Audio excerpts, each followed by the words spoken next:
1964, a young girl named Estella, Tipper Seifert Cleveland, was born with her hair half black and half white. She has always had a creative passion and a rather feisty personality. Her mother Catherine, Emily Beecham, notices and nicknames her Cruella. Catherine brings Estella to a private school, where she promises to behave. However, the other children mock her because of her hair, and her only friend is another girl named Anita Darling, Flora Sycamore, along with a dog she finds and names Buddy. After causing much mischief throughout her time at the school, Estella is expelled. Catherine laments their situation and goes to ask for help from her employer, who is hosting a winter ball at their estate, Hellman Hall. Catherine instructs Estella to stay in the car, but she steps out for a moment to observe the party. Estella and Buddy sneak into the mansion, where Estella, who has always had a love for fashion, is in awe of all the gowns and dresses at the ball. Unfortunately, Buddy gets out, and after Estella chases after him, she is found by a valet named John, Mark Strong. Estella escapes him and is chased with Buddy by 3 vicious Dalmatians. Estella runs outside, where Catherine is talking to her employer, Baroness von Hellman, Emma Thompson. The Dalmatians run past Estella and pounce on Catherine hard enough to push her over the edge of a cliff to her death, which Estella witnesses. The partygoers go outside to see what happened, with the Baroness lying and claiming that Catherine was trying to accost her for money. Estella runs with Buddy and travels in a garbage truck. Estella makes it to Regent's Park in London, where she had wanted to go with her mother, and she realizes that she is missing the necklace her mother had given her to hold on to. She falls asleep by the fountain and is found the next morning by 2 delinquent boys, brothers Horace, Joseph MacDonald, and Jasper Badun, Ziggy Gardner, along with their one-eyed dog Wink. They are trying to swipe from the fountain when they meet Estella. Jasper determines that she doesn't have a family, and the 3 run away together when an officer catches them. Estella joins the boys at their hideout, and Jasper tells Horace that they should keep her around because having a girl might make her seem like an innocent distraction to people they plan to rob. Estella dyes her hair to go along with the schemes and be unrecognizable. 10 years later, Estella, now played by Emma Stone, continues to pull off crimes with Horace and Jasper, now played by Paul Walter Hauser and Joel Fry, to support themselves, plus Buddy and Faltwink. Estella also continues to work on her fashion ideas. On Estella's birthday, the brothers surprise her with a job for the Liberty department store downtown, since Jasper had noticed her always staring at the place. She is very grateful to them. Estella begins working at Liberty as a cleaning woman for a Latin boss named Jamie Demetriou. He never gives Estella a chance to present her ideas and treats her awfully. Horace and Jasper bring her lunch, and Horace thinks the place can be robbed, but Estella wants to work honestly, only to have the trash she is taking out get poured onto her when the bag rips open. Gerald then brings her back in and tells her to clean overnight. She steals a liquor bottle from his office that night and goes to the window display, which Estella finds hideous. Estella wakes up hungover by the window, with Horace, Jasper, and other patrons seeing the display, which Estella changed radically to appeal more to her style. Gerald sees and prepares to fire Estella until he is informed that the Baroness, who owns the store, is arriving. Estella hides with Horace and Jasper, who proceed to nick Gerald's wallet and grab a few goodies. The Baroness asks who did the window display, which she actually likes. Gerald says that Estella is the culprit and is being fired, but she instead tells her assistant Jeffrey, Andrew Leung, to give Estella her business card. Estella runs off with the Baduns in celebration of moving on up. Estella begins to work at House of Baroness, coming up with dress ideas and designs. She sees very quickly that the Baroness is a cold and soulless woman who only critiques the work of her employers and has rather sociopathic tendencies, such as using a razor to cut the sleeves off Estella's design and not care when she accidentally nicks Estella's hand. After work, she stops by a shop operated by a man named Jhon McCrea, who quickly befriends Estella since she likes his fashion sense. She also notices a red dress made by the Baroness in the window. Throughout her time working, Estella shows the Baroness that she truly does have a talent for fashion. However, Estella changes her tune toward the Baroness when she sees that she is wearing her mother's necklace, despite the Baroness claiming it is a family heirloom. When she tells Estella that a former employer tried to rob her and then fell off a cliff, Estella begins to feel pure hatred for the Baroness. Estella brings the news to Horace and Jasper, seeing it as an opportunity to pull off the heist, especially seeing as how the Baroness is set to host an upcoming gala. Estella memorizes the Baroness's schedule and how the guards work and move around to plan for the heist. She knows that she will be recognized if she trusts to attend, but she knows someone who can arrive.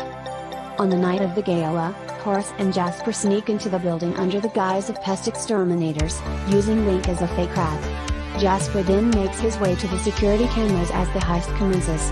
Estella leaves her wig off and retains her national hair, showing up in disguise as Cruella and wearing the Baroness's dress she saw in Artie's shop. She stuns everyone in attendance, including the typically unimpressed Baroness. Also viewing and astonished is Anita, now played by Kirby Howell-Baptiste, who is a journalist and recognizes Estella from her hair. Estella subdues the Baroness's guards before having a seat with the Baroness. When Horace approaches the safe with the necklace, he finds it empty, and Estella sees that the Baroness is wearing it. Just as the Baroness realizes Cruella is trespassing, Jasper sets off some rats into the party, causing a distraction that allows Estella to snatch the necklace off the Baroness and give to Buddy. Unfortunately, the Baroness's Dalmatians come out, and one of them swallows it after trying to take it back from Buddy. Estella sees that the Baroness is using a whistle to control the dogs, which is what she also used when Catherine died, meaning the Baroness deliberately called upon her dogs to kill Catherine. After their truck is towed, Estella hotwires a car to get away with the Duns and their dogs. Estella stops and cries over the fact that her boss murdered her mother. The next morning, Estella is still acting as her Cruella persona, ordering Horace and Jasper to steal the Baroness's dogs so one of them can pass the necklace. Estella then goes off to Anita's workplace, still as Cruella, and asks her to get the word out about her personal exploits. Meanwhile, Horace and Jasper find the Dalmatians as they are being given baths, and they use Link as bait to get them to come out before taking them away in a van. Cruella soon begins to crash many more vans held by the Baroness, and with Anita covering it in the paper, Cruella becomes a fashion sensation, completely upstaging and overshadowing the Baroness. She grows more and more agitated, even firing her lawyer Roger, Kayvan Novak, for failing to have Cruella arrested, then instructs Estella to come up with a new design for an upcoming spring collection presentation. Estella orders a special material and creates the dress, which the Baroness is clearly impressed by, although she plans to take credit for it. Estella has Horace and Jasper sneak into House of Baroness and create a commotion to make it appear as though Cruella. Back at home, Estella's increasingly arrogant behavior has begun to put a strain on her relationship with Horace and Jasper. The Baroness holds her spring collection show, but when they open the vault, a swarm of moths fly out, having torn through almost all the dresses. This is because the material with which Estella made her dress were special cocoons.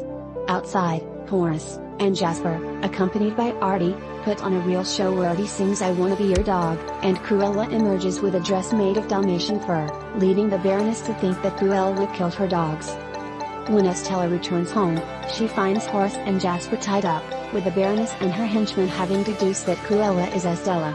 The henchmen grab Estella and tie her to a chair, with the Baroness planning to have Horace and Jasper framed for killing Cruella in a fire.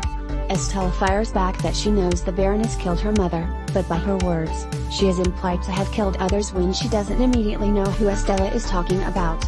She leaves Estella, plus Buddy and Link, to burn, but Estella sees a mysterious figure coming to get her.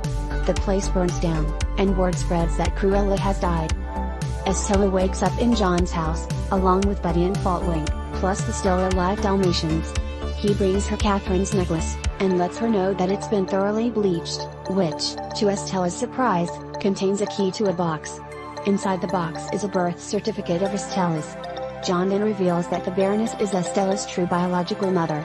Although the Baron, Tom Turner, did want children, the Baroness thought being a mother wouldn't hinder her success, so she ordered John to have the baby killed after she was born, but he instead found Catherine and gave Estella to her so she can be raised properly. Estella is in disbelief and runs away, stealing a motorcycle from a delivery boy. She rides back to Regent's Park where she addresses the space as Catherine. While she is in disbelief at being lied to about Catherine not being her mother, she still viewed her as such, and now decides to embrace her new identity as Cruella, born brilliant, bad, and a little bit mad. Estella gets a truck and busts through the front of the police station, then sets Link inside to get a key to Horace and Jasper's cells. Although they break out, they are still mad at Estella for how she treated them. After she tells them about the Baroness being her real mother, they go back to John's home, where she says that Horace and Jasper are her family. They then gather to come up with a final plan to bring down the Baroness, and Estella later goes to Artie for help as well. Horace comes back with the Baroness's Panther de Ville car, and Estella likes the sound of the name. The Baroness hosts another ball, where all in attendance are wearing wigs to honor Cruella. Estella grabs a pin and pokes the Baroness, distracting her long enough to grab her dog whistle. She uses it to bring the Dalmatians outside by the cliffside. Horace, Jasper, Artie, and John gather people to start heading outside. Estella gets the Dalmatians to obey her, and then reveals to the Baroness that she is her daughter. The Baroness once again takes credit for Estella's talents and pretends to want to take over the business alongside her. She approaches her as if to hug her, but instead pushes Estella over the edge. This is witnessed by everyone, just as police arrive, and the Baroness is unable to cover it up. Luckily, Estella prepared for this, and she uses a parachute to stop her fall. As the Baroness is being arrested, Cruella arrives, once again surprising everyone. Estella, through narration, reveals that she bequeathed her will to Cruella, knowing that Baroness would try to kill her, which now leaves her with her mother's fortune. Cruella holds a funeral for Estella, then takes Horace and Jasper, plus Buddy, Leung, and the newly adopted Dalmatians, back to the estate, which she renames Hell Hall after taking the man out of Hellman. Together with John and Artie as part of the team, Cruella tells the brothers that she has some big plans in store. During the credits, Cruella leaves a Dalmatian puppy named Pongo at Roger's home, and another named Perdita at Anita's home. Roger, who has now become a songwriter, begins to write Cruella's iconic theme song.